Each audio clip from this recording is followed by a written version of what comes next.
देखो, एक question CBSE ICSE board में कोऑर्डिनेट ज्योमेट्री से आता है, जरूर आता है, सेक्शन फॉर्मूला से रिलेटेड।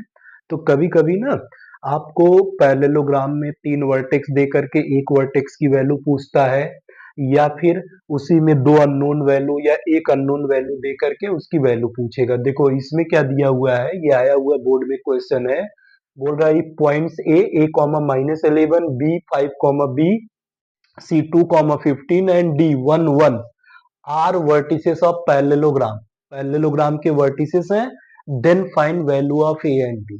तो अब इसमें क्या करोगे ना, पैरेललोग्राम की प्रॉपर्टी अप्लाई करोगे। लेकिन जैसे अब आप जानते हो पैरेललोग्राम के opposite pairs of sides parallel और इक्वल होते हैं, तो अगर पैरेलल लोगे स्लोप निकालना पड़ेगा, टाइम टेकिंग होगा। इक्वल लोगे डिस्टेंस फॉर्मूला लगाना पड़ेगा, वो भी टाइम टेकिंग। तो आपको प्रॉपर्टी एक ये पता है पैरेललोग्राम की, पैरेललोग्राम के डायगोनल्स एक दूसरे को बाइसेक्ट करते हैं। बाइसेक्ट करने का मतलब क्या होगा कि जो डायगोनल एसी का मिड पॉइंट होगा वही डायगोनल बीडी का मिड पॉइंट होगा। तो यही आप कर दोगे। समझ में आया?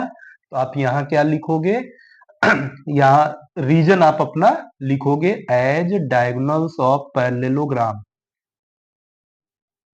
Diagonals of parallelogram bisect each other. जब ये एक दूसरे को बाइसेक्ट करते हैं देन तब हमारे पास क्या हो जाएगा, देखो मिड पॉइंट ऑफ, किसका मिड पॉइंट निकालोगे, ऑफ एसी, डायगोनल एसी, ठीक, equal to mid point of diagonal BD, ये चीज ऑफ बीडी। तो AC का मिड पॉइंट ए और C का कोऑर्डिनेट पता है, x1 की वैल्यू a हो गई, a+2/2, कॉमा अब b, देखो y1 और y2 ये है, -11 + 15/2, ये AC का मिड पॉइंट और यही BD का मिड पॉइंट आएगा। तो ये आएगा 5 + 1/2, कॉमा कितना हो जाएगा, b+1/2।